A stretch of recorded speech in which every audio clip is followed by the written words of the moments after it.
beneath Whispering Woods, the hidden water machine had stopped again. The lanterns were still glowing.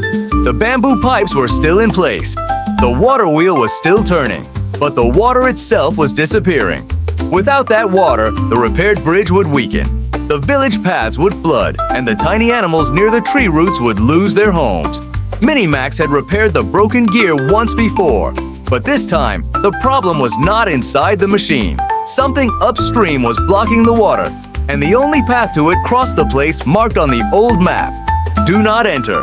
The next morning, Minimax packed his strongest tools: rope, a lantern, a tiny shovel, a wooden hammer, several bamboo pieces, and a folded cloth in case the tunnel became wet. He crossed the repaired bridge. The little bell rang softly. For a moment, everything seemed normal.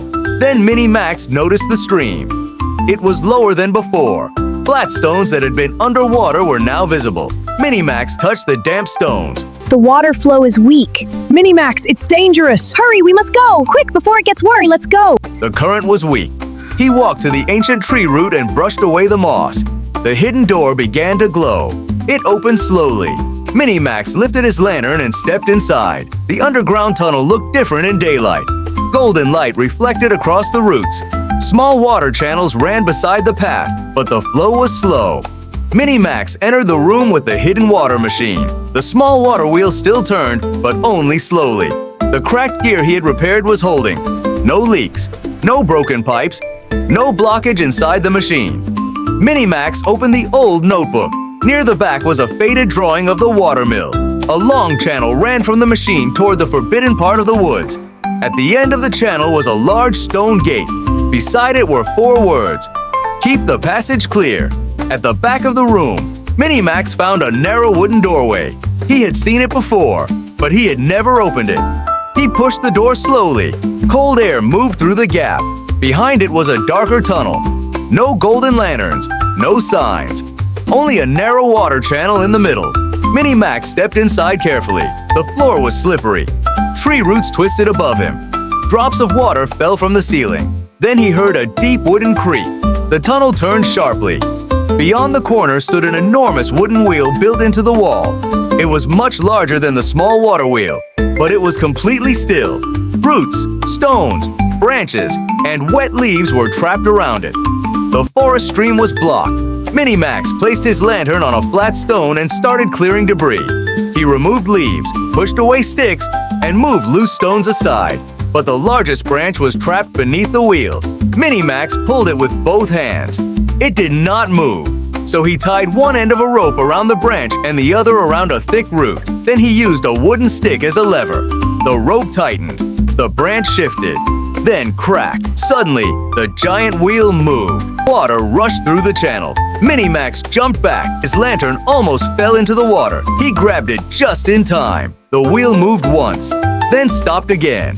More debris was trapped behind the gate. Minimax could not fix it from this side. He had to reach the upper stream. Beside the giant wheel was an old bamboo ladder.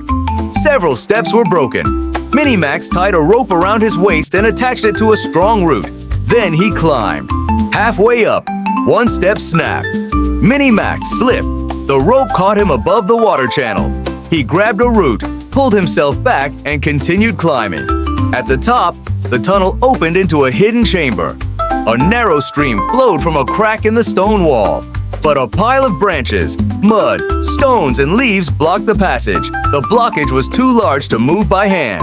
Minimax opened his backpack. He took out bamboo sticks, rope, a small wooden wheel, hooks, and a tiny pulley. He placed 2 bamboo posts into the soil, tied them together, and attached the pulley between them. Then he connected hooks to a long rope. He had built a tiny lifting crane. The hooks caught the biggest branch. Minimax pulled the rope. The branch rose slowly out of the mud. He dragged it to the side. Then he lifted another branch. And another. The channel slowly became clear, but one large stone still blocked the water. Minimax tied the rope around it and pulled. The bamboo crane bent. The stone did not move. Then he looked at the stream. Minimax dug a narrow path around the blockage. He placed bamboo pieces along the sides to form a small channel. Slowly, water began flowing through the new path. At first, it was weak, then stronger. The water pressed against the stone. Minimax pulled the rope again. The stone shifted. The water pushed harder. The stone rolled forward, then slipped free. A powerful rush of water exploded through the passage. Minimax jumped onto a higher root. Mud, leaves, and broken twigs rushed toward the giant wheel below. Then the water became clear. The upper channel was open again. Below him, the giant wooden wheel started moving. Slowly at first, then faster. Minimax climbed carefully back down. Water rushed through the gate and flowed toward the workshop. The bamboo pipes filled again. The smaller water wheels spun faster. Everything was working, but Minimax knew the forest needed more protection, so he built a small bamboo barrier near the upper stream. It would catch branches before they reached the wheel. He created side channels to guide stormwater away. He placed flat stones along the edges to stop mud from falling in. Finally, he tied a tiny bell near the water gate. By afternoon, the stream beneath the repaired bridge had returned. The hidden water system was safe. The bridge was safe. The village was safe. But Minimax still had questions. Then he noticed something floating near the stream. A small wooden box. It had been carried out by the returning water. Minimax picked it up. The same symbol as the hidden door was carved into the lid. Inside was a folded map, but it was not a map of Whispering Woods. It showed a trail beyond the forest, across a wide river, toward a new place, the Valley of Fallen Trees. That evening, Minimax returned to his coconut shell house. Outside, the stream flowed peacefully again, but the hidden watermill was not the end. It was only the beginning. Somewhere beyond Whispering Woods, inside the Valley of Fallen Trees, another secret was waiting.